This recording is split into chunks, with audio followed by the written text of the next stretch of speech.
오늘은 요한복음 4장 1절에서 18절까지 함께 살펴보겠습니다. 이 시간 성령께서 우리 각 사람을 진리 가운데로 인도하여 주시고 말씀의 권능을 깊이 체험하도록 하여 주실 것을 믿습니다. 1절에서 4절까지 함께 읽겠습니다. 예수의 제자를 삼고 세례를 주는 것이 요한보다 많다 하는 말을 바리새인들이 들은 줄을 주께서 아신지라. 예수께서 친히 세례를 주시지 아니하여 제자들이 준 것이라. 유대를 떠나서 다시 갈릴리로 가실새 사마리아로 통행하여야 하겠는지라. 예수께서 공적 활동을 시작하시게 되자 많은 사람들이 추종하기 시작했습니다. 앞에서 살펴보았듯이 세례 요한을 따르던 사람들도 예수님에게로 몰려간 것은 사실입니다. 하지만 예수님이 직접 세례를 준 것은 아니었습니다. 여기서 지칭하는 바리새인들이란 산헤드린 의원 등의 종교적 그리고 사회적 힘이 있는 계층의 바리새인들을 의미합니다. 유대 사회의 정치 및 종교 지도자들은 세례 요한이 그들의 위선적 행위를 가차없이 질타하는 것과 세례 요한이 민중들에게 지지를 받고 있는 사실로 인하여 눈에 가시처럼 여겼습니다. 그런데 세례 요한보다 더 큰 영향력을 미치는 예수님이 등장한 것을 알고 고민하였습니다. 세례 요한보다 더 큰 골칫거리가 생겼다고 생각하였습니다. 이러한 그들에게 많은 사람들이 예수님을 추종한다는 소문은 그들을 긴장하게 하였습니다. 이런 분위기를 감지한 예수님은 유대 종교 지도자들과의 충돌을 피하려고 유대에서의 활동을 멈추고 제자들과 함께 유대 지역을 떠나 갈릴리로 향했습니다. 바리새인들을 두려워해서가 아니라 불필요한 마찰을 일으키지 않으려고 유대를 떠나 갈릴리로 가시려고 하신 것입니다. 예수는 하나님께서 정하신 때에 맞추어 일을 행하시기 때문이었습니다. 팔레스틴 땅은 남북의 길이가 200km가 채 안 되었으나 그 당시는 세 지역으로 나뉘어져 있었습니다. 북쪽은 갈릴리, 남쪽은 유다, 중간은 사마리아 지역입니다. 예수님은 사마리아를 통과하여 갈릴리로 가려고 작정하였습니다. 예수께서 사마리아를 통하여 가시려고 한 것은 유대에서 갈릴리로 가는 가장 빠른 길이 사마리아를 통행하는 길이었기 때문이기도 하지만 사마리아 사람들에게 복음을 전하기 위한 목적이 있었습니다. 5절, 6절, 2절 읽겠습니다. 사마리아에 있는 수가라 하는 동네에 이르시니 야곱이 그 아들 요셉에게 준 땅이 가깝고 거기 또 야곱의 우물이 있더라. 예수께서 행도에 고나여 우물 곁에 그대로 앉으시니 때가 제6시쯤 되었더라. 예수님과 제자들이 수가라고 부르는 사마리아의 한 마을에 이르렀습니다. 그곳에 우물이 있었습니다. 그 우물은 옛날 유대 민족의 조상 야곱이 사용했던 우물로 알려져 있었습니다. 이러한 우물 곁에는 대체로 여행자들이 쓸 수 있도록 자리가 마련되어 있었습니다. 그때의 시각은 정오쯤이었습니다. 팔레스틴은 낮은 몹시 덥고 건조하여 길을 걷는 사람이 쉽게 지치게 되었습니다. 예수님도 육신으로는 피곤하여 우물가에 앉으셨습니다. 7절에서 9절까지 함께 읽겠습니다. 사마리아 여자 하나가 물을 길러 왔으며 예수께서 물을 좀 달라 하시니 이런 제자들이 먹을 것을 사러 동네에 들어갔음이르나 사마리아 여자가 가로되 당신은 유대인으로서 어찌하여 사마리아 여자 나에게 물을 달라 하나이까 하니 이런 유대인이 사마리아인과 상종치 아니함이르라. 제자들은 먹을 것을 사러 동네로 들어갔습니다. 그때 사마리아 여인 하나가 물을 길러 왔습니다. 보통 물 깃는 일은 아침이나 저녁 때 동네 여인들이 함께 하였습니다. 그런데 이 여인은 해가 뜨고 낮에 혼자서 왔습니다. 이 여인이 이렇게 외톨이로 행동한 데는 필시 어떤 사정이 있었을 것입니다. 동네 사람들에게 배관시 당하고 있거나 아니면 사람들에 대한 기피증이 이 여인에게 있을 것입니다. 왜 낯선 남자가 우물 곁에 앉아있는 것을 본 여인은 애써 외면하려는 태도로 물을 깃는데 물 좀 주시오 라고 그 남자가 말했습니다. 여인은 매우 뜻밖이라는 반응을 나타내었습니다. 여인이 어찌하여? 라는 의아함과 놀라움으로 질문하는 까닭은 낯선 남자가 초면에 여인에게 물을 달라고 요구했기 때문이 아니었습니다. 유대인으로서 사마리아 여인에게 물을 달라고 요구했다는 사실 때문이었습니다. 사마리아인과 유대인은 상종치 아니했습니다. 엄격한 바리새인들은 사마리아인과 접촉하는 것을 꺼려하기 때문에 사마리아 지역을 통행하지 아니하였습니다. 갈릴리 지역과 유다 지역을 오갈 때는 사마리아를 비켜다녔습니다. 사마리아를 경유하면 사흘 길인데 동쪽에는 요단강을 건너 베레아를 통과하여 가면 2배나 먼 길입니다. 그런데도 사마리아를 기피하는 이유는 지난날 이스라엘 나라가 겪었던 비운의 역사에서 비롯됩니다. 사마리아는 과거 이스라엘 나라가 남북 왕조로 나누어져 있을 때 북왕국 이스라엘의 수도였습니다. 북왕국 이스라엘과 남왕국 유다의 지도자와 백성들이 모두 우상 숭배한 결과로 하나님의 심판을 받아 멸망했습니다. 북왕국 이스라엘은 아수르 제국의 침략을 받아 난공불락을 새긴 사마리아가 함락되었습니다. 주전 722년 아수르 제국의 왕 사르곤 2세가 이스라엘의 수도 사마리아를 침공하여 함락시킨 후 이스라엘 10지파 사람들을 포로로 끌고 가서 아수르 제국 각지에 흩어버렸습니다. 그러는 바벨론과 구다와 아하와 하막과 스발와임에서 많은 이방인들을 데려다가 사마리아 여러 성읍에 거주하게 하였습니다. 나라를 재건하지 못하도록 하기 위한 방책이었습니다. 그러나 주민을 남김없이 잡아가기는 불가능하였습니다. 그 결과 사마리아에 잔류하고 있던 사람들은 이방민족과 혼절되었습니다. 그뿐 아니라 그들의 신앙이 이방인의 종교와 혼합되었습니다. 사마리아인은 혈통과 신앙의 순수성을 모두 상실하였습니다. 유다 왕국은 사마리아가 함락된 지 136년이 지나 주전 586년에 바벨론 왕 느부갓네살에 의해 예루살렘이 함락되고 유다 지파와 베냐민 지파가 바벨론으로 포로되어 끌려갔습니다. 그로부터 약 50년 후 하나님의 섭리로 기적 같은 일이 일어났습니다. 페르시아 왕 고레스가 바벨론을 통치하면서 유대인들이 고국에 돌아가는 것과 예루살렘 성전을 재건하는 것을 허락하였습니다. 그뿐 아니라 기환자들에게 성전 재건을 위한 최상의 자재들을 제공하였습니다. 감격의 눈물을 흘리며 돌아온 그들은 예루살렘 성과 성전을 재건하는 데 전심전력하였습니다. 주전 537년 스룹바벨의 영도하에 1차 기환자들이 고국에 돌아왔을 때는 이미 사마리아 주민들은 혈통적으로나 신앙적으로 이방화되어 서로 상종할 수 없게 되어 있었습니다.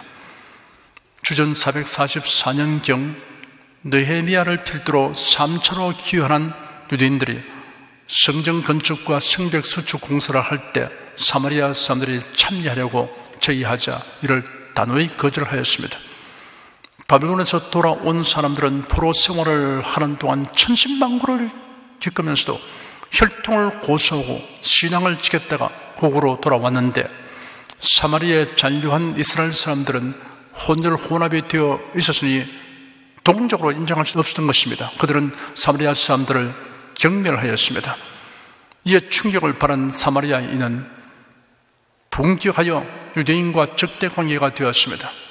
사마리아인들은 그리심산에 성전을 세우고 그곳에서 예배를 드렸습니다. 그런데 주전 129년에 유대 장군이며 지도자인 히르크카누스가 사마리아를 공격하여 그리심산에 있는 성전을 약탈하고 파괴하였습니다. 그리하여 유대인과 사마리아인의 관계는 더욱 악화되었습니다.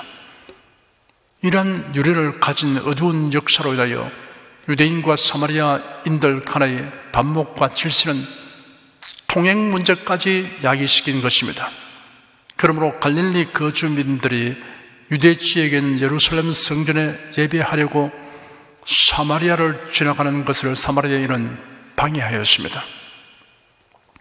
이로 인하여 유대인들이 갈릴리에서 유대로 가든지 유대에서 갈릴리로 가려고 할 때에는 중간 지역인 사마리아를 지나가면 가까운데도 불구하고 동쪽 요단강을 건너 다니는 우회로를 택하게 되었습니다. 사마리아인과 유대인이 이처럼 오랜 기간 상종치 아니했으므로 언어와 복장에도 차이가 생겼습니다. 아마 그런 까닭에 여인이 예수님을 유대인이라고 쉽게 분간했을 것입니다. 당신은 유대인으로서 어찌하여 사마리아 여자인 저에게 물을 달라고 하십니까? 라는 사마리아 여인의 질문은 이런 역사적 배경을 가진 것입니다. 10절에서 12절까지 함께 읽겠습니다. 예수께서 대답하여 가라사대 네가 만일 하나님의 선물과 또 네게 물 좀 달라 하는 네가 누구인 줄 알았다면 네가 그에게 구하였을 것이요 그가 생수를 내게 주었으리라. 여자가 가로되 주여 물길을 그릇도 없고 이 우물은 깊은데 어디서 이 생수를 얻게 삼나이까? 우리 조상 야곱이 이 우물을 우리에게 주었고 또 여기서 자기와 자기 아들들과 짐승이 다 먹었으니 당신이 야곱보다 더 크니까? 놀라움과 의아심이 가득한 여인의 질문에 대하여 예수님이 대답하셨습니다.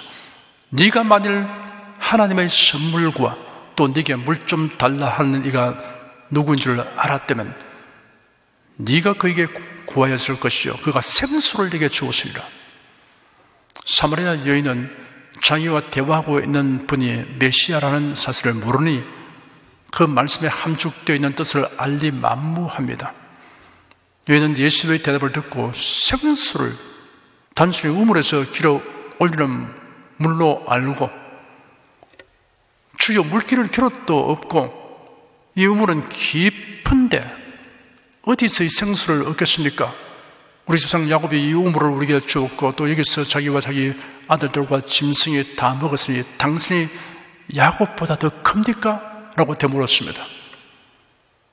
여기서 여인이 사용한 주여라는 호칭은 관습적 언어로는 존경의 호칭이었습니다.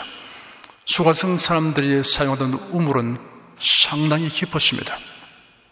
물기는 두레박이 없으면 물을 기를 수 없었습니다.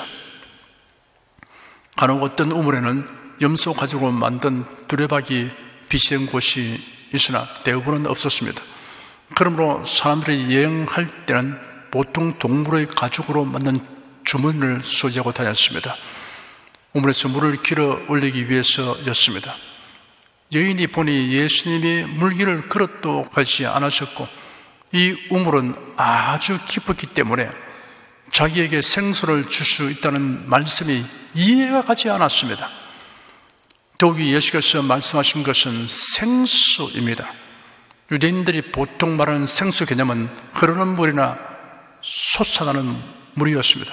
고여있는 저수지나 웅덩이 물에 대해 흐르는 시냇물이나 솟아나는 샘물을 가리키는 말입니다.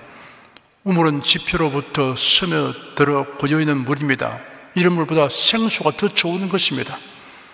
여인이 예수님에게 우리 조상 야곱이 이 우물을 우리에게 주었고 또 여기서 자기와 자기 아들들과 짐승이 다 먹었으니 당신이 야곱보다 더 큽니까? 라고 물은 이유가 여기에 있습니다. 여인은 야곱을 자기 조상이라고 믿고 있었으며 이를 매우 자랑스럽게 여겼습니다. 그러므로 지금 자기에게 생수를 주겠다고 하는 분이 누군지 몰라도 이 우물을 물려준 야곱보다 위대할 수는 없다고 생각했습니다. 13절에서 18절까지 읽겠습니다.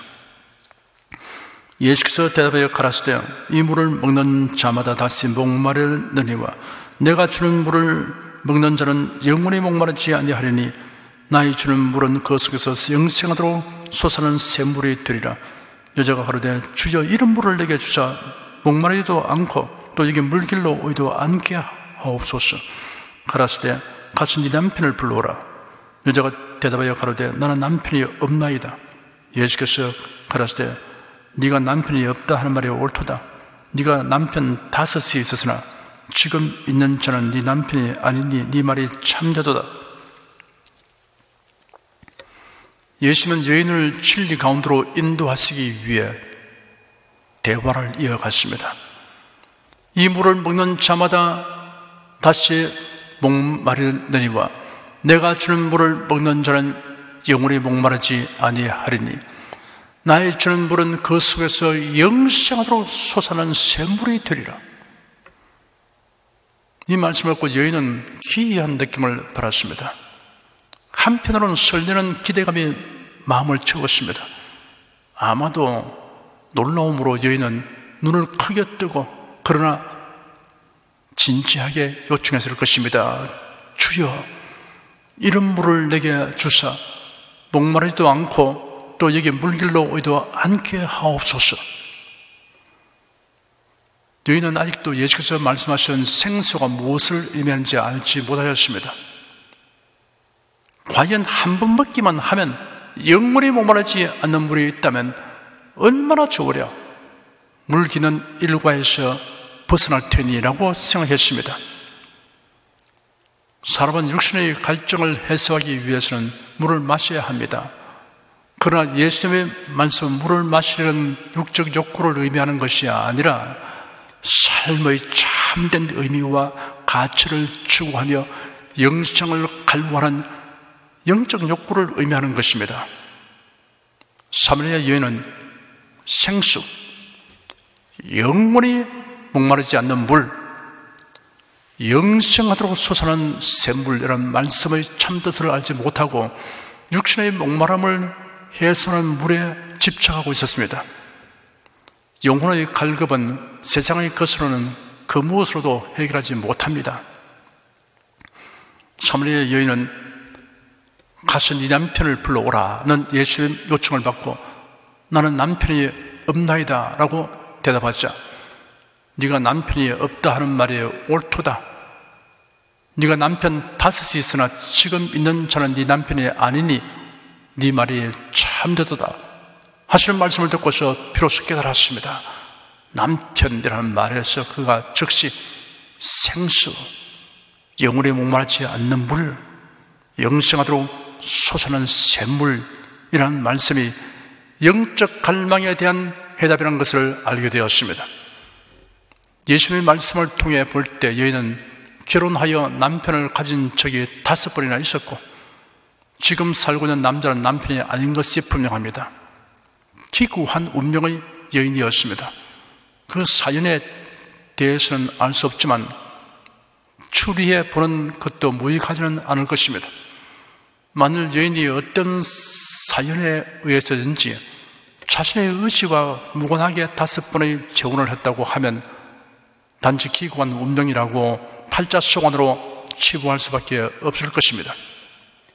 그런데 여인이 대단히 적극적이고 저돌적인 성격의 소유자이며 탐구정신이 강하여 삶의 행복과 심령의 갈증을 해결해 보려고 능동적으로 이혼과 재혼을 반복했다고 가정하여 봅시다.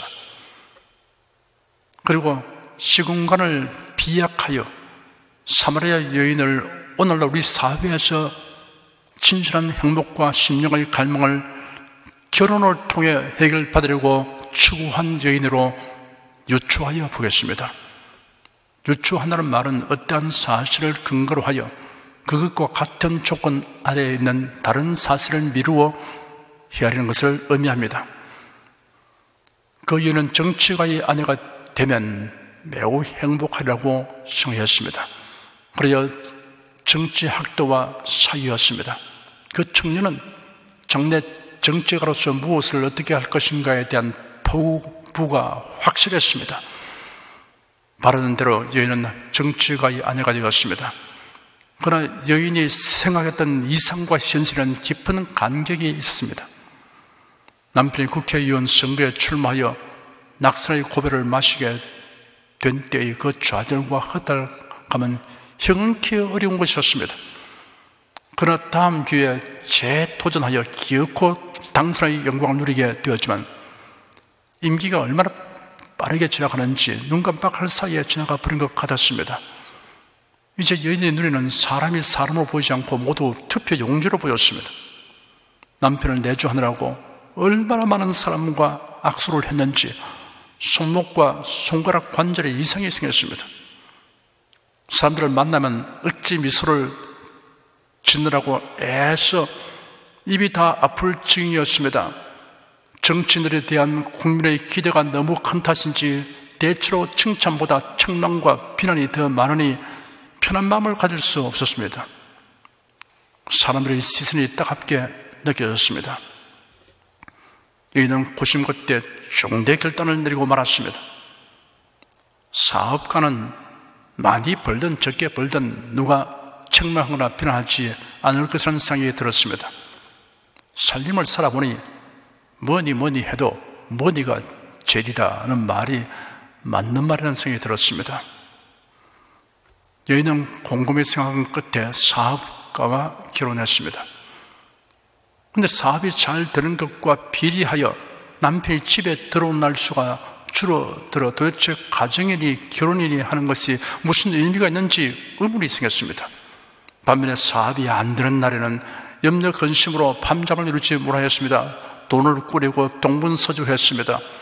여인은 이렇게 살다가 인생을 마칠 수는 없지 않은가라고 생각했습니다. 여인은 고민하던 끝에 결단을 내렸습니다. 재물이 많아지면 오히려 정신적으로 빈곤해지게 되더라. 경제적으로야 그저 먹고 살 만큼 수입이 있으면 되는 것이고 그 이상은 과욕에 불과할 뿐이다 라는 생각이 들었습니다. 여인은 숙고한 끝에 학자와 결혼했습니다. 학자 남편과 살면 정신적인 깊이가 있는 삶을 살아갈 수 있을 것이라는 생각이 들었습니다. 그런데 이상과 현실은 달랐습니다.